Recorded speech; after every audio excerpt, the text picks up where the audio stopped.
I'd like to speak tonight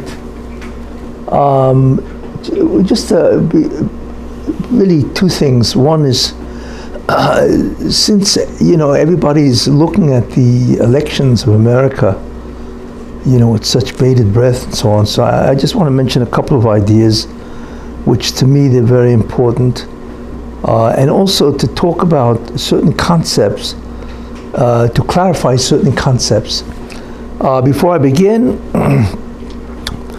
this year should be a blessing and a merit for the health and success of the families of Regina Bas Yosef Ruvain and Yeshai ben Yisrael ben Yamin Wolf ben Tzvi Hersh Baruch ben Yamin Wolf.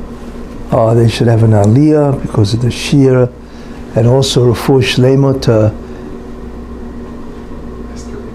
Esther Libo Bas Chaya Yafa, right? She should have Refuah Shlema. Okay, first idea. Last week I talked about something which is really very important, obviously. And I mentioned that when you look at it's important for me really to say something that I'm not advertising, in terms of my political preferences. That's not what this shir is all about. What I see my function as basically is to, in some way, deal with the tremendous confusion and also the disheartening of people when they take a look at what's happening. So I feel my responsibility is to share with you what I see as the divine agenda, how all of this really is foretold and makes sense based on the divine agenda. And, so it's not that I am for necessarily a person, his policies, which of course I am on a personal level. That's not the purpose of the shir. The purpose of the shir is really, like I said, to explain how all of this makes sense based on the divine plan of creation. And with that, I hope to what's called mechazek emun and bitochen, to strengthen, reinforce the belief in God, that there is a supreme being, and also to trust God, and also to realize that all things will in the end in a very good way, that there will be a redemption, that all this, if you want to look at it, craziness that's going on in the world, all of this will ultimately end, and there will be a time which is really eternal, of a glorious, unending, and infinite state of being, and so on. And that's really what I want to focus on. But taking off from the last week, when I said that there's really a terrible gzera, and I'm not going to repeat last week's shir, obviously, but going into the ideas, there's certain things which I see as miraculous. It's nes, you see, and to show you that God is always on our side. He's on the side of redemption, which really is a very important idea. And if, just to mention, there's a Yalkut Shimoni, I think it's section Yeshaya, and it's section 500, where it says that God is mitzapeh to the Yeshua, to the Geula, that God looks forward to the redemption itself. You shouldn't think that, sometimes it becomes, we begin to feel that, well, maybe God doesn't want redemption. Why is it so delayed and so on? But as I point out tonight, some of the ideas, but that is not what's happening. In many ways, God looks forward, tremendously anticipates the redemption itself. Like I say, we shouldn't think that he's ho-hum about the whole thing and he just wants to see this extending and continuing all this misery and so on, and keep everybody up with tension and depression and so on. No, he looks incredibly forward to the redemption itself, and that redemption will bring him infinite joy and pleasure, as we will experience itself when it does happen, and so on. And that the Medrash actually says that that HaKadosh Baruch Hu, the Ribono Shel Olam, is mitzapeh. Mitzapeh means looks forward to the redemption. You know, I sometimes use the example, what does it mean to look forward? You know, so imagine if you haven't taken a vacation in many years, or imagine you tell a 10-year-old kid, you know, that, by the way, we're planning a trip to, let's say, although today it's changed radically, but Disney World in Orlando, Florida. And the kid, like, he can't believe it. And he looks forward, he counts the days that this will happen. And we can feel that incredible emotional excitement when that comes. In that sense, even though Moshe doesn't really have emotions, but his behavior is such where that's what he looks forward to, with that unbelievable emotional anticipation of the redemption itself. In any case, there is several things going on which I just wanted to point out. And that is, number one, that we see that certain things are happening that clearly promote that good will happen. And this is what it seems, and so on. Even though when we take a look at what's happening, certainly in America, with the possibility that this woman, you know, Harris, and her vice president pick, this guy Tim Walz, and so on, that they may win. That's what it looks like. And that's very hard to understand, and so on, right? Because there's no question that they are tremendous anti-Semites. And that will be the worst thing, not only for Israel, but for America, because they will destroy this country. But because that's how really incompetent they are. I'm not even saying that they wish evil, which is probably what they do wish, to change America, to assume power and glory and so on. But certainly it's very bad for America. And that is happening. But what the Russian did, something very interesting, which in many ways is shocking. Many of the statisticians and the politicians hold that she needs Pennsylvania, the state, to win Pennsylvania in order to win the presidency. And whoever will get Pennsylvania will win the presidency. So the astounding thing is that she knows that. I'm sure her statisticians or pollsters told her that. Yet she rejected the politician or the governor of Pennsylvania, this guy Josh Shapiro, which I find astounding. Why? Because first of all, she should have chosen Shapiro, who's a much better governor and would have been a much greater candidate for VP, for vice president, than this guy Tim Walz. No question about that. And he's tremendously liked in Pennsylvania. So she could have assured herself a tremendous victory in Pennsylvania if she would have chosen him, the governor, as a vice president, a candidate. She didn't. So that itself is astounding. The second thing is that had she chosen him, this guy Josh Shapiro, he's Jewish, and that would certainly have garnered her tremendous amount of the Jewish vote. Because a lot of Jews would have voted for her just because she chose a vice president who was Jewish. She didn't do that. Not only that, but Shapiro is very well liked in Pennsylvania, whereas Tim Walz is an incredible, progressive, radical leftist, one of the worst of all. I don't want to go through what he's done to his state of Minnesota and so on, but she picked a person that is incredibly controversial and incredibly far left. So he's a much worse candidate in terms of what he'll do to the United States, even as a vice president.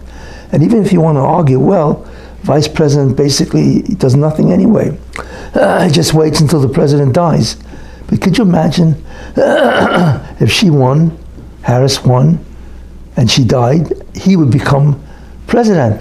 You have any idea what that would mean for America? It would mean the end of America, basically.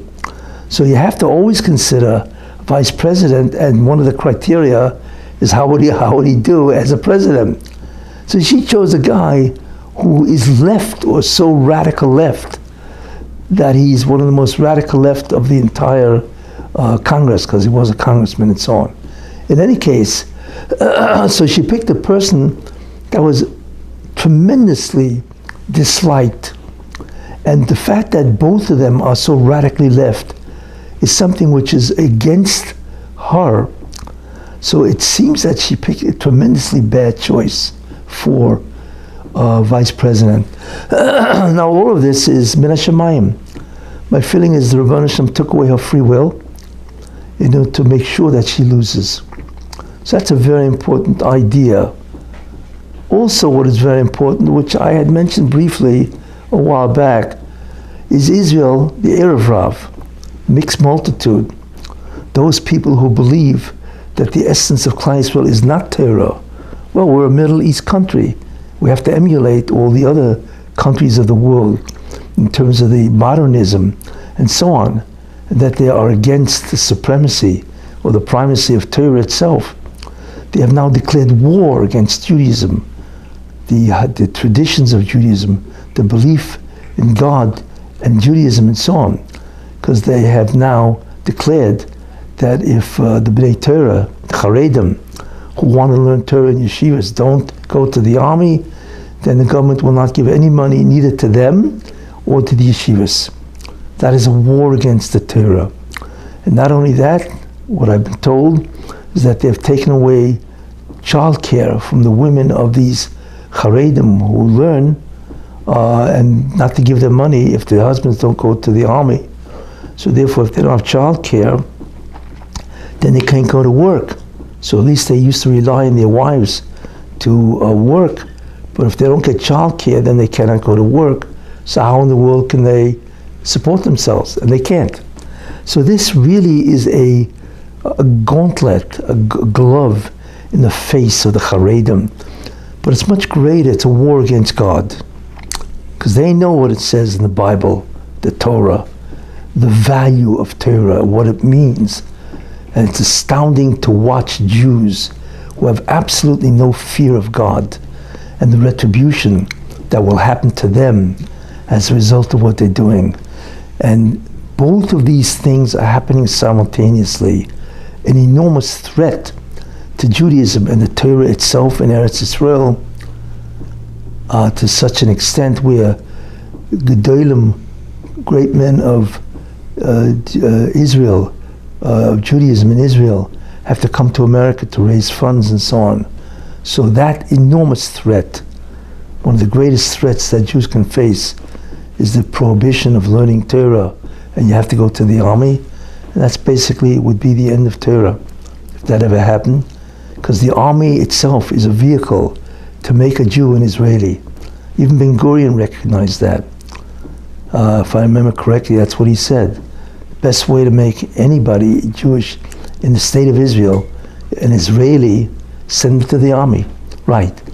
And in many ways, the army is used not just to protect Israel, the IDF, but also to get Jews to change, to weaken their belief in God, and to, in many ways, to sin, and to become a modern person and so on. In any case, both are happening simultaneously, which tells me that, like I said last week, 2 weeks ago, that there's a tremendous kitrug, a tremendous prosecution in heaven, and the Satan is going wild, because when the Geula comes, he's dead, he's finished. And he knows that we are at the brink of this happening, of the redemption itself. And that is why he's going bananas, as they say. That's why he's hysterical.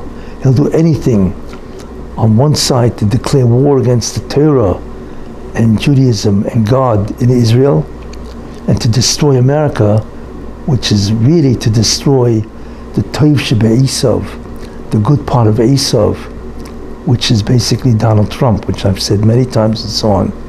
Because Trump, when he becomes president, will change America for the good, just like he did when he was president for 4 years. So that is really very important to consider, you see. But don't minimize the threat that both countries are under now.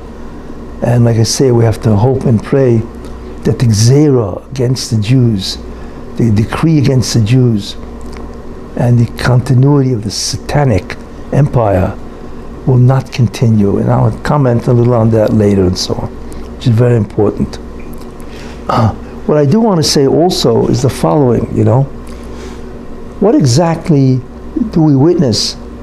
It's very interesting to think about something, You can ask a question, what brings the Mashiach? What do we have to have that will actually bring him? What are the requirements that he needs to come? And that's what I'd like to talk a little about, so on, But what happens when the Mashiach does come, and so on? Well, we are going to witness several things, several events. One is the power of God. We read about it, we believe in it, but what is the power of God? Wouldn't it be incredible to see what he can do and to what extent he can do it? The second thing is not just the power, but when he actually executes his power. We now see the might of God. Not only his potential, but his actual, his enormous capacity to alter that which we cannot even imagine. That's his might. All of these things will be visible and apparent at the redemption itself. And then once he exhibits his might, we see his glory, the glory of what he accomplishes as a result of his might. That's the unbelievable glory of God. And then finally, with the coming of the glory itself, we then begin to truly see what's called his majesty, right?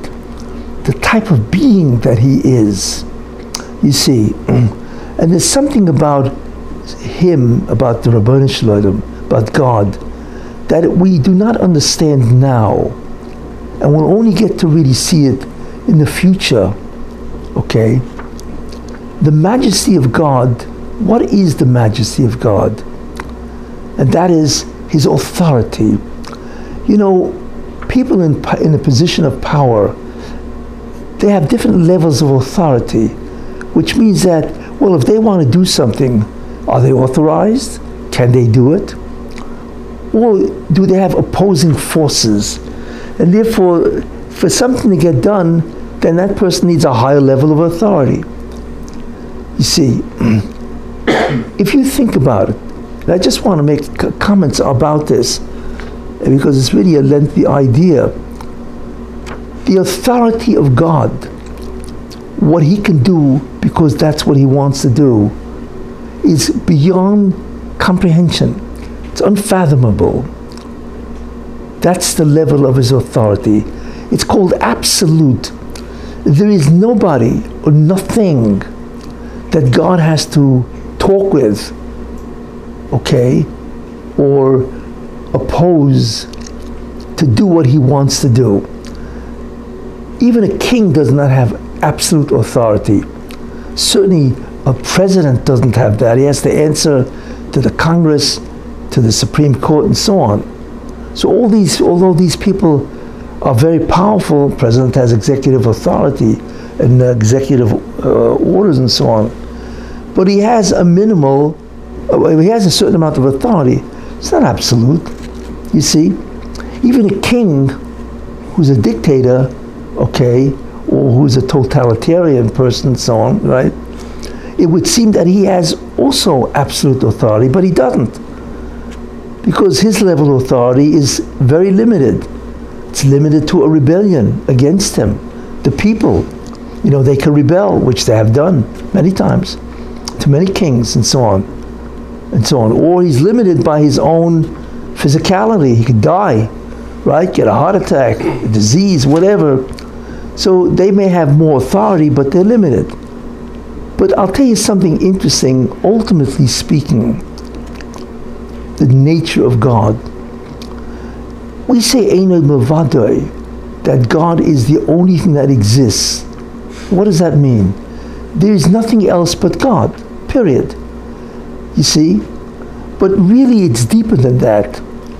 It's not that God is the only thing that exists, which is Einod Mavadoi. Besides God, there is nothing else. Well, if there's nothing else, so what's the problem? That's the highest level of authority, right? There's no opposition whatsoever. And anything that looks like opposition has to be created itself to be in opposition. So obviously, that being does not exist. It has to be created. But what's interesting is that it's not that God is the only thing that exists. The totality of existence is only God. We don't understand that. In other words, nothing really exists at all besides God. Therefore, there's nobody else but God. You have to understand what the reality totality is. That's all that really exists, is a being called God. So that is the greatest form of authority, you see, and that we will see in Olam Haba, in the future world. Well, the question is, did we see any of this, these ideas, the power, the might, the glory, and even the majesty? Yes, we did. There was a historical event that happened. What is that? That's Egypt. Right. We saw the power of God. That was the first insight that the Jewish people had. But that power was manifest because of the makas, the plagues or blows that Egypt went through. God instituted 10 makas, right, to Egypt. But they were physical makas. So we saw the incredible power of God, that He has dominion over a physical world, you see, and the creatures in it, with the lice and the animals, the locusts and so on. I mean, we cannot even imagine the limits of that physical power, and there are no limits. That's when we saw the power of God, what He could do vis-a-vis the physical world, right? Physical world, and also the extent of the beings that He has power over. Then when we saw Him actually doing it, because the Jews witnessed that He was actually doing this, that's the might. The actual might of God. I mean, when you see imagine you're seeing some guy lift 800-pound weight, and you actually watch him doing it. You are viewing His might, which is awesome to see it actually done. Then you have the glory of God, right? The glory of God is after it was done. I mean, Egypt looked like a wreck after it was done. And that is, in many ways, the glory of God, you see. But they didn't really get to see the majesty of God, because the real majesty, like I said, is exhibited only in the future world. But there was a majesty that they did see. It was a semblance of majesty. Where was that? Well, it's interesting in that we daven this in Shachris, it says, and God saved the Jews, right? That's what it says. And all the nations and the Jewish people saw all the dead of Egypt at Kriyas Yamsuf. And then it says, Vayaminu b'Hashem, and they believed in God, Uv Moshe Avdoi. I'm sorry, why doesn't that say before, right? I mean, if you see somebody, right, bring on lice and turn the Nile River to blood, I don't understand. So that's when you don't believe in God? Well, that's not convincing enough. That's rather hard to believe, right? But the truth is, it does convince, but only at an inferior level. Why? Because, look, maybe Moshe Rabbeinu is an unbelievable magician. Because remember that the Egyptians, magicians themselves, were able to replicate some of these makas. So maybe Moshe Rabbeinu is a magician, but far superior. He's what's called the head of the department of magic. You see?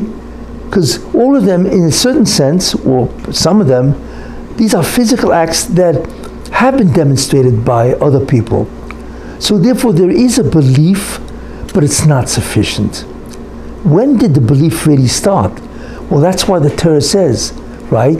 Vayar Yisrael, and the Jews saw the Egyptians at the Dead Sea. But what did they really see? Well, Chazal tell us, At Kriyas Yamsuf, they saw what Yecheskel Hanovi, Ezekiel the prophet, who wrote the fundamental text of Kabbalah, the Ma'aseh Merkava, right? The divine chariot. They saw into the upper worlds. They didn't see the physical worlds. Just like Yecheskel the Novi, he was a prophet. He saw the spiritual worlds. Wait a minute. Nobody can go there, right? We can believe in that, but we've never seen it. So what they saw, and it says there, that a maidservant saw more than Yecheskel saw in his prophetic trance. Can you imagine that? But what did he see? He was a prophet. He saw the upper world, the spiritual worlds, right? Which are Atzilus, Bria, Yitzira, and certainly Asiya. They saw that. Wait a minute, this isn't magic. This is impossible. You see, that belief is Vayaminu B'Hashem. That's when they realize that there is a God that is so superior to other creatures that it's off the charts. That's why it only says that by Kriyas Yamsuf and not before, you see. But was that the greatest vision that they had? No. Matan Torah, we don't realize what the Jews saw in Matan Torah. It wasn't only that they got the Torah, but they saw something beyond that. And there's a reason for that. Rashi says, Ato Horei Soladas, you have been shown that you may know, Ki Hashem Elokim, that the Rebbeinu Shalom is the Lord, the absolute Lord. Einod Milvadoi. Besides God, there's nothing else. This isn't Dvarim. I think it's in Va'eschanon, whatever. But in any case, so Rashi comments, wait a minute, at the Horei Soladas, you have been shown that you may know. Well, what did they see? So Rashi says an astounding concept, that God opened up the worlds, right? And he showed the Jews, Shehu Yechudai Shel Olam.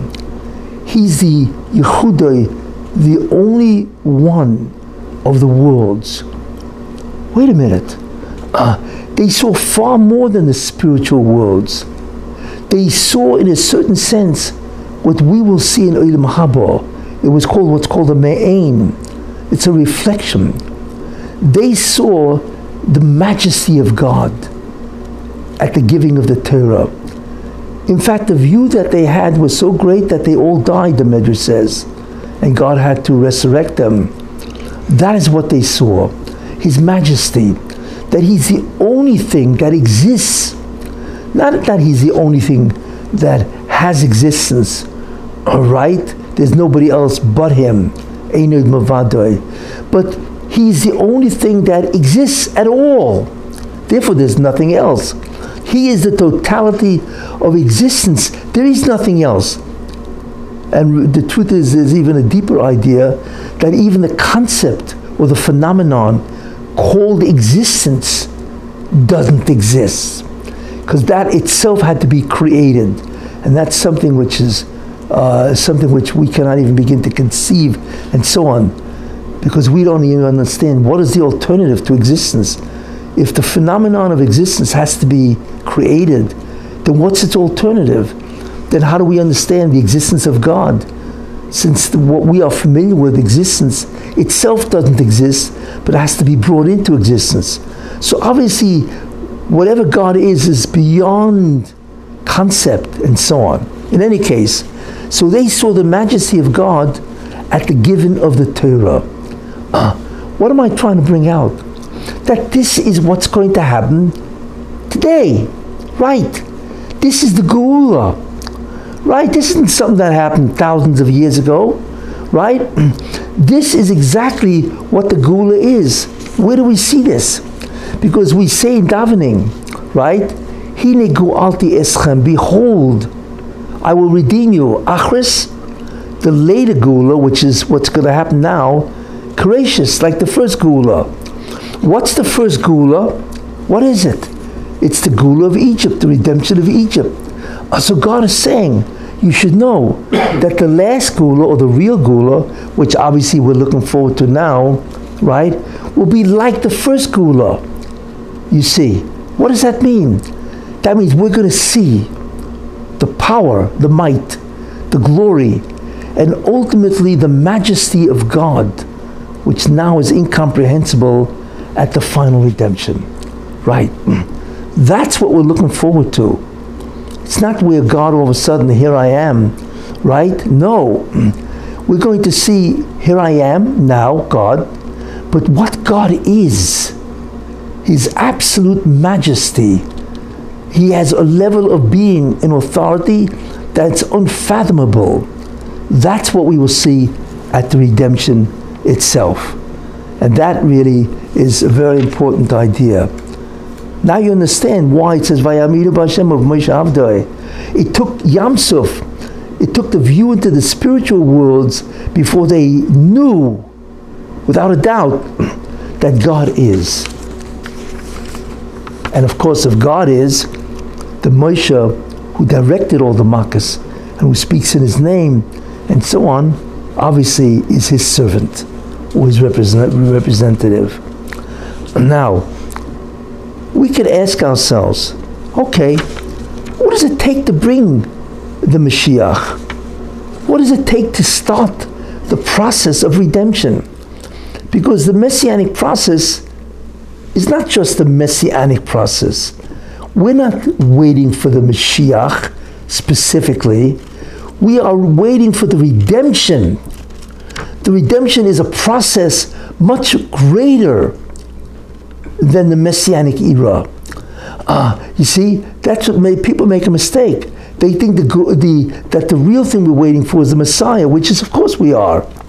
But that's not the full story. We are waiting for a redemption itself. You see, and like I say, what is the redemption? And I can actually tell you what the steps are. One, it is the end of the exile.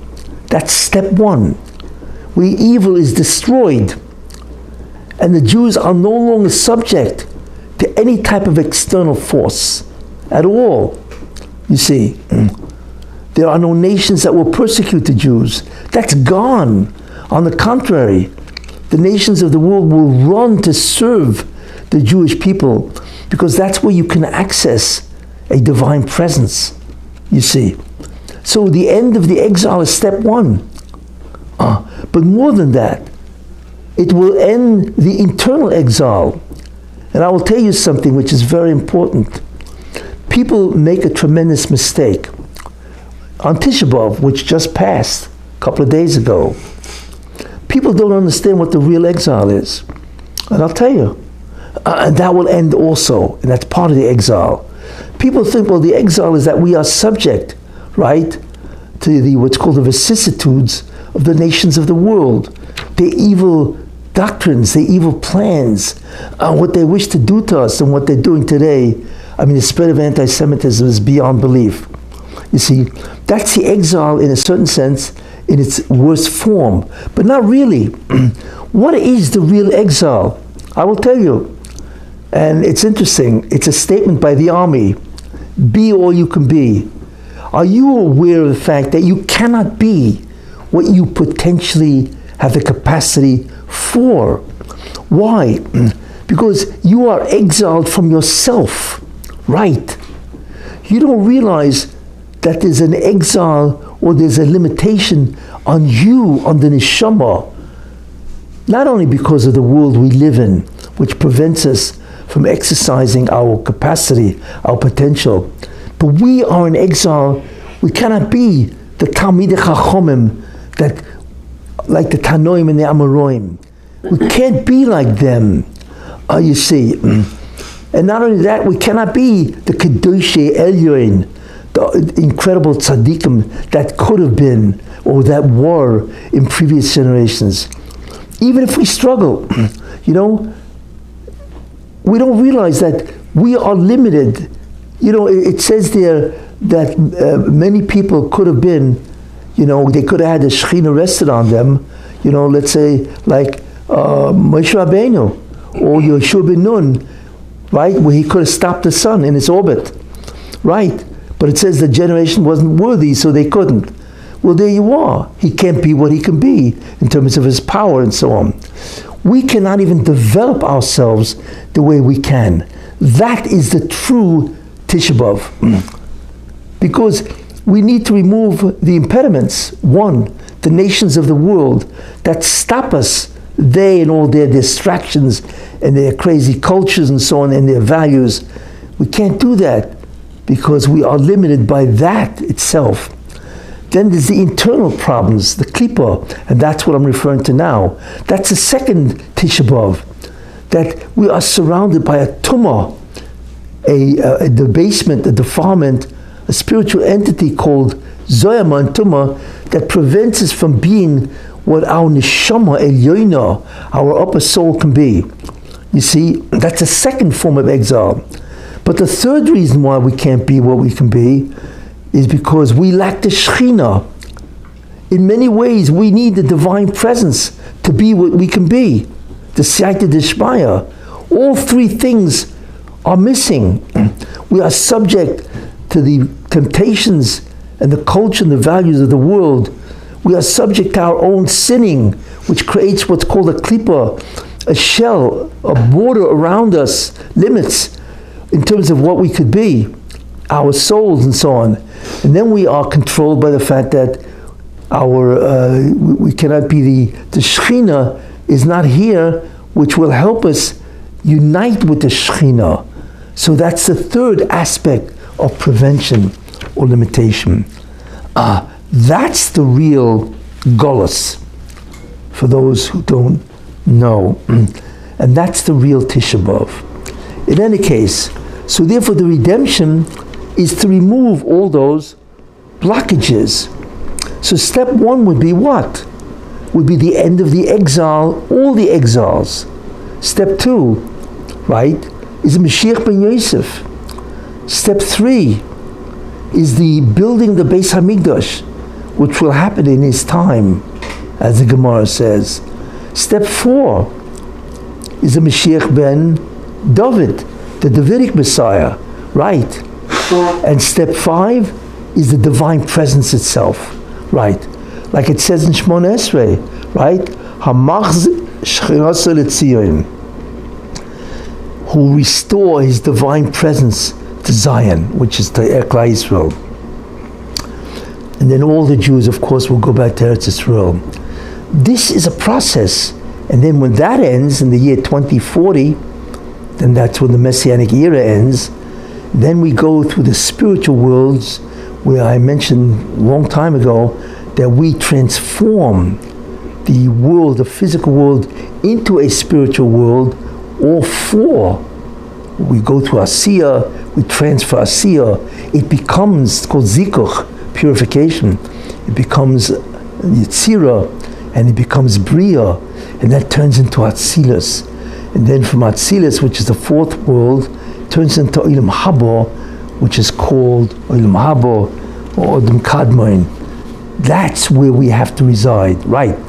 And it is in that world that we can connect to the real Ein Sof, right? Which is an attachment to God that we have no comprehension. That's called the Geula, you see? And the Messianic entry is only part of that. That's what's going to happen by the last redemption. And the truth is, that's really what happened by Egypt. When they received the Torah, they received God at that time. That was Olam Haba of their time, so to speak. Should have continued if not for the sin of the golden calf. But anyway, that's the Messianic process. That's an important idea to understand. So the question is, well, what will bring or start this process? And the answer is that I will tell you several ideas. And what's lacking is some of the ideas, and now you understand why he doesn't come.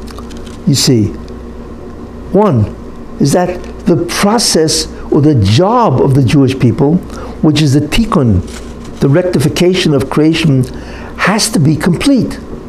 And Rav Moshe Chaim Luzzatto calls it the tikkun hakloli, right? The tikkun hakloli is the divine or the total rectification. Well, that has to happen. That's the job is complete, to bring God back into creation. And we do that through either mitzvahs, tshuva, repentance, or yisurin, or suffering. Those are the three what's called tikkun devices. So that's the first thing that happens. We have to do the tikkun. The second thing is that all the neshamas of Klal Yisrael have to be born. Right? Because you need all the Jews to do the tikkun. Because each one of us has been handed or assigned to a specific area, right, of sort of olam haba, if you want to use that idea. Each one of us has a certain chelik in olam haba. It says, Kol Yisrael chelik, Eishim chelik olam haba. All Jews have a part in olam haba. That part is assigned to you to rectify, right? And it says, Kol Yisrael. That's really what it is. We have to build or rectify or develop, if you want to look at it that way, our chelik in olam haba. You see, if you don't do it, guess what? Then you have to come back and do it in another lifetime. That's the concept of Gilgul, right? Or reincarnation. So that's the second thing, that all the souls have to be back. And by the way, just as an interesting aside, do you ever wonder, what is the real simcha of a bar mitzvah? Right? I will tell you something very interesting. Because a Jew cannot rectify anything until he reaches the age of 13 and a girl at the age of 12. Right? There's a time it starts. Right? So it's not enough just to have the tikkun complete and all the neshamas. The neshama of a Jew itself has to reach bar mitzvah or bas mitzvah. And then he has full free will, and then whatever he acts is counted toward the tikkun. You see? Therefore, why do we celebrate a bar mitzvah?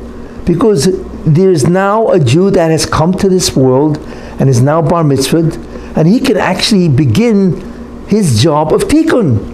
And that's a joy for all of us, right? Why? Because that means the redemption has the possibility of being fulfilled. Because this person is now bar mitzvahed or bas mitzvahed, and their acts now count toward the tikkun process. So that's an unbelievable joy, not just for the parents or the remote family or the immediate family, whatever, but for the entire Jewish people. So really, everybody's bar mitzvah is a simcha for all of us. I don't know if people ever thought about that, but that's really what it is. Because we now have all the members that are involved in the task, you see. Anyway, that's an interesting vort to say by a bar mitzvah, by the way. So that's another idea, right?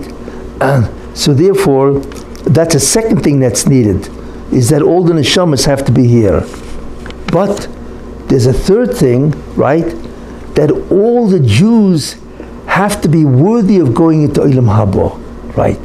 The tikkun has to be complete. All the Jewish people have to have been born, right?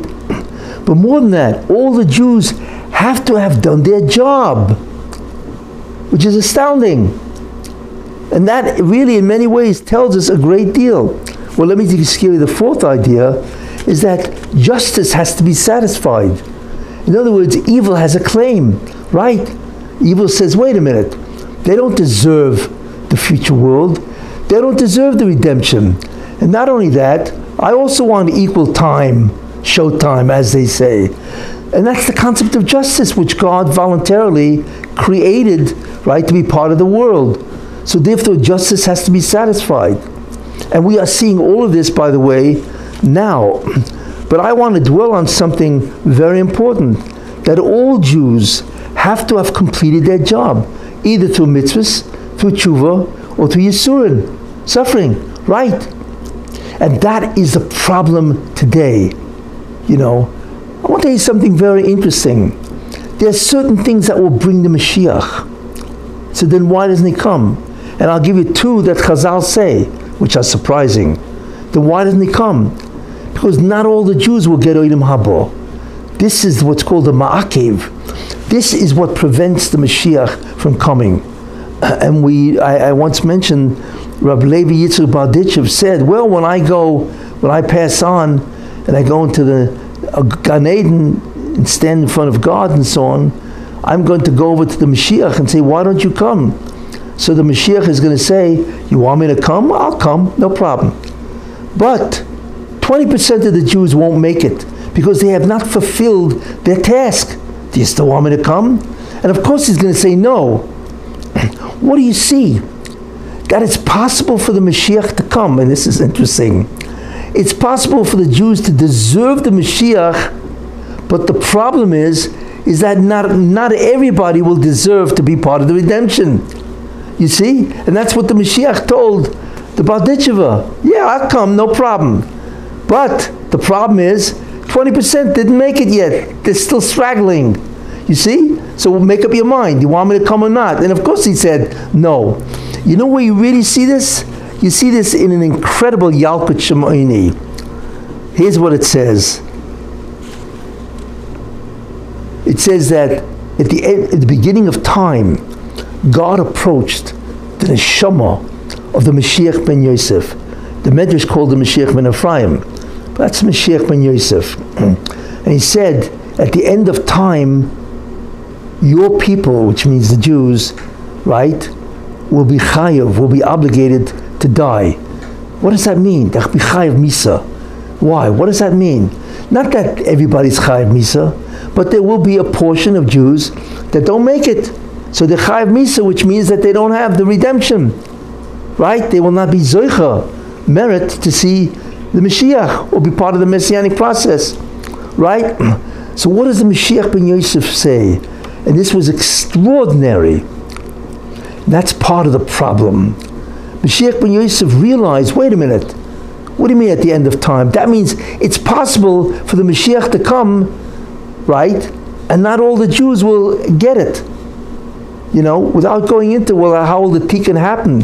Obviously, it'll happen in certain other ways, whatever, which I'll get into. But in any case, so the Mashiach ben Yosef says, okay, that's the case, right? Then it's possible to come, but it's not, it may be that coming at that time, even though it's possible, not all the Jews will get Olam Haba. I cannot permit that. So what the Mashiach ben Yosef did was extraordinary. He said that he will take on whatever it takes, which is basically tremendous yisurin or suffering, for every Jew to be possible, to be at the Messianic era. You see, that's what he said. Mashiach ben Yosef was Makabel Yisurin, and as such, he's among the greatest, what's called Sovlei Chiloim, those people that take on the problems or the suffering of the Jewish people, which is another topic, and so on. In fact, what he took on was so great that at the end of time, when the Mashiach ben Yosef does come, then Avram, Yitzchak, Yaakov, and Moshe, they will all come over to him and say, you are greater than us, because what you did is beyond comprehension. You took on the suffering for every Jew who ever lived to get into the Messianic process. You see, which is incredible. You see, but in any case, that's another shir, the suffering of the Mashiach ben Yosef. But in any case, that's what he says. But why? Because he realized it is possible for Mashiach to come, right? But not everybody is going to make it. And that's all. So he is a guarantor, so to speak, that everybody will make it and deserve Olam Haba. Now I'll tell you something interesting. There are two things that Chazal say clearly will bring the Mashiach, right? So in many ways, there's something that's startling. Really, Mashiach could have come, based on what I'm saying. You see? But the problem is that there are many Jews that don't deserve to be around at that time, and they won't get what seems to be either Gan Eden or the Messianic era or whatever. So the Gemara says, well, we know the Chofetz Chaim says, that Lashon Hara, Shmiras Haloshon, not speaking slander, Lashon Hara, right, is what got the Jews out of Egypt, the Egyptian bondage. But that's what it says. Behold, I will rescue you, the last scholars, like the first. But that also refers to how they got out. So just like they got out, how? by not speaking Lashon Hara. It says that in the Medrash 3 times, that the Jews were only redeemed because they did not speak Lashon Hara. That's in the shir that I gave about Lashon Hara, right? That's how it's going to happen at the end of time. And by the way, that's why there's such a tremendous awareness and consciousness of not speaking Lashon Hara today, because we are at the end of time, and the Rebbe Hashem needs us not to talk Lashon Hara to bring the Mashiach. The second way, which people would never imagine, it says in the Medrash Rabbah, Parshas in the Sefer Vayikra, Parshas Tzav, 3rd section, right? Ein hagluyis miskansois, the exile will only end, which is the beginning of the redemption section or process.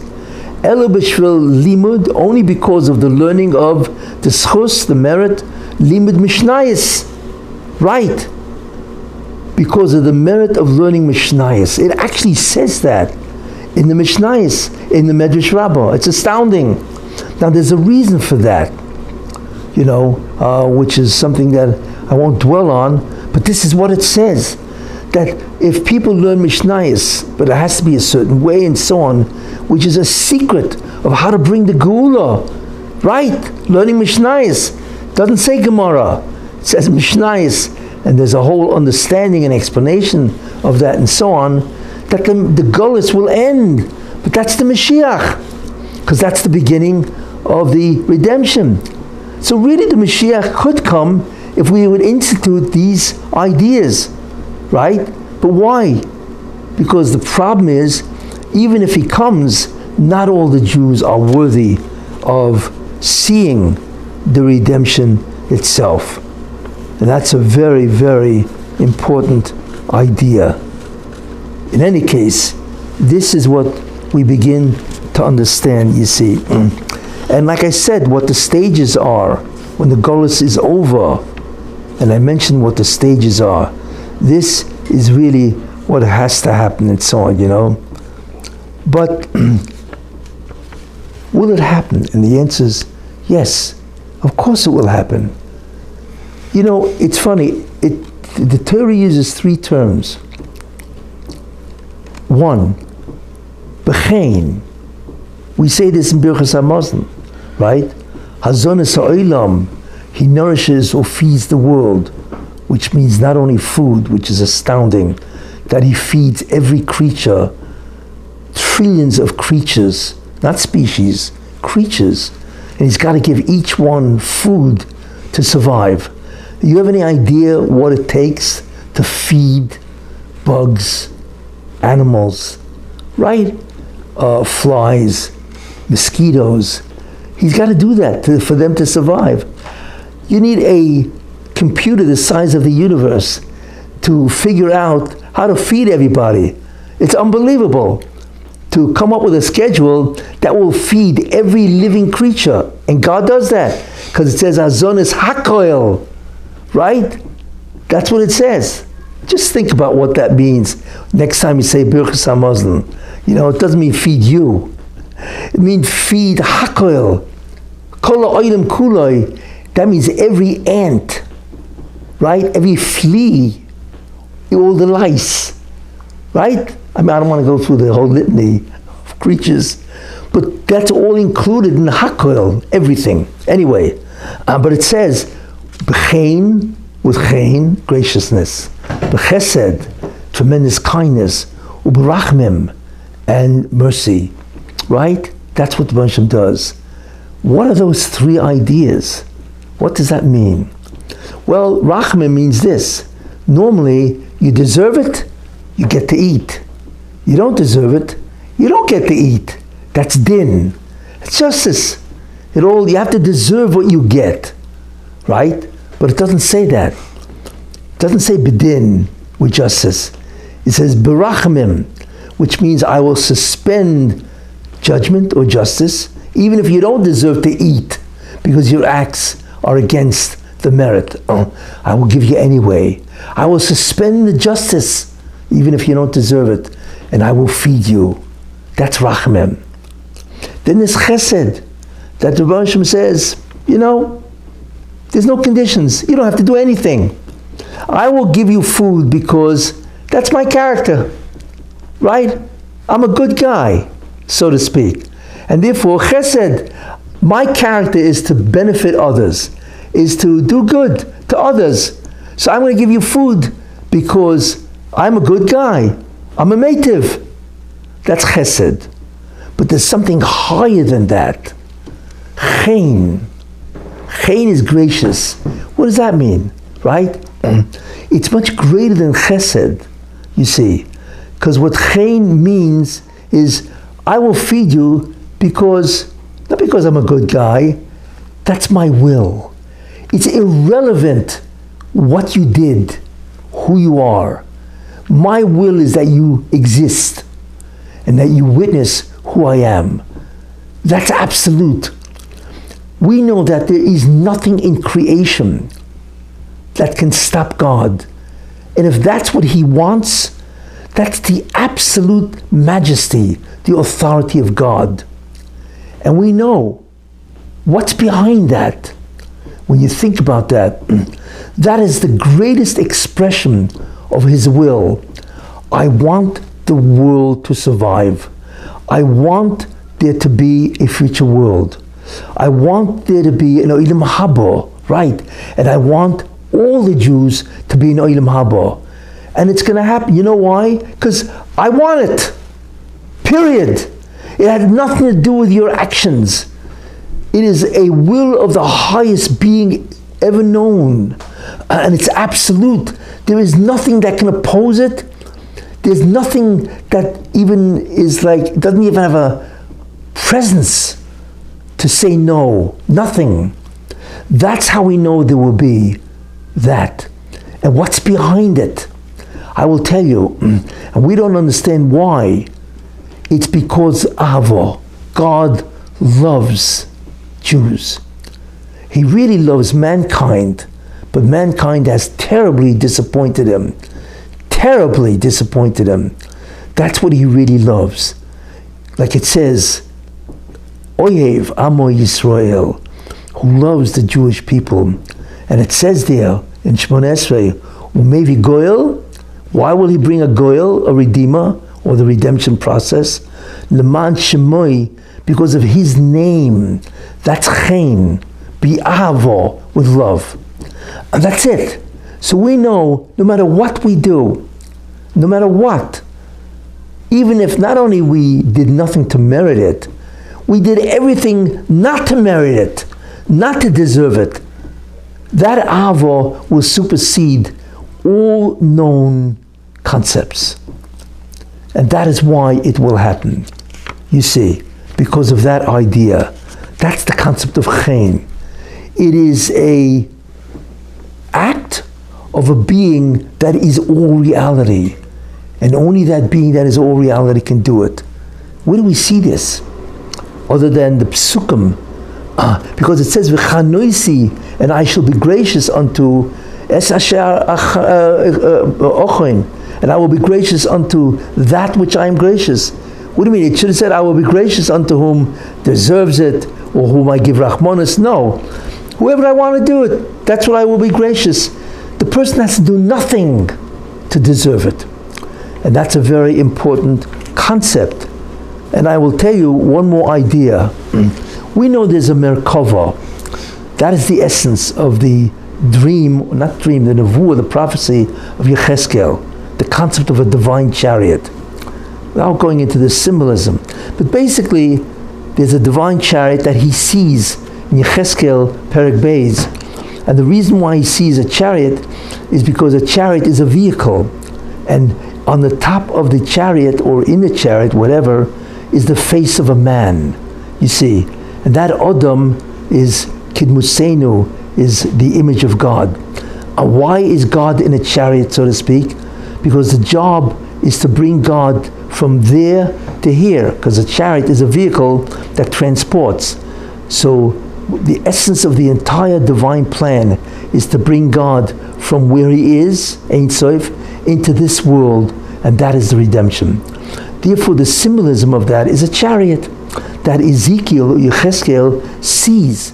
But that chariot, by the way, has 4 wheels, right? The first wheel is a wheel that has the face of Yaakov Avinu. Yaakov represents the Jewish people. So the Jews are number one that brings God back as part of the vehicle. The second wheel is the face of a lion. A lion is a symbol of Mashiach ben David, right? He is part of the redemption process, without getting into all that. The third wheel is an ox, and that is a symbol of the Mashiach ben Yosef. Right, now it's three wheels. All three have a contribution that brings God into this world. That's the tikkun, which is symbolized as a vehicle, to bring God from there to here. But what about the fourth wheel? Who or what is the fourth wheel? Well, the fourth wheel is an eagle. So the question is, what in the world is an eagle doing there? Well, the real question is, what does an eagle represent? And we see that in Ha'azinu, that God says, I am an eagle where the Jewish people are on top of me. Since the eagle is the highest flying bird, nothing can attack it. That's the ultimate protection of the Jewish people. When God calls himself, on his country, Nisharim, and so on, right? That's a symbolism. But wait a minute. If the eagle, which represents God, is part of the vehicle, that means God is that which is part of bringing himself into creation. How does that work? So it's not only the three wheels that brings God into creation by the axe, which is the Jews, Sheikh ben David, Sheikh ben Yosef. God is the fourth wheel. But that means he himself is responsible for bringing himself into creation. How do we understand that? And that's what it says, Umevi Goel, Leman Shemoy Bi'avo. That's the chaim. God says, I'm the fourth wheel. I guarantee that this Merkava, this chariot, will bring me back to creation, because that's what I want. You see? And that is what you have to think about. That not only will it happen, it existentially must happen, because it is the absolute will of God that the Jews be redeemed, that evil be destroyed completely, and that all the people who deserve will get what they deserve. The concept of accountability and recompense, retribution, and so on, that all of this not only will happen, it must happen, because that's the wheel of the eagle, and that is the promise of the Rebbeinu Shalom. So even though we look around and we see terrible things happening, what's happening in terms of America, the threat to America, and tragically what's happening with the Jewish people, when the Jews are divided amongst themselves, and there's so much sinas chinam against Lashon Hara, and we see the evil of the world, the anti-Semitism of the world, all the powers that want to destroy China and Russia, all these people and so on that want to destroy in Iran, all of them are guaranteed to cease to exist. Why? Because that is chaim. That is the absolute will of God. Remember that. In the end, it will end permanently. And therefore we will be in a situation of eternal bliss, which is infinite bliss eternally, where we will in many ways attach to God and view, which is the greatest, not only reward, but the greatest experience ever known, what will ever be, is to view and experience the majesty of God. Thank you.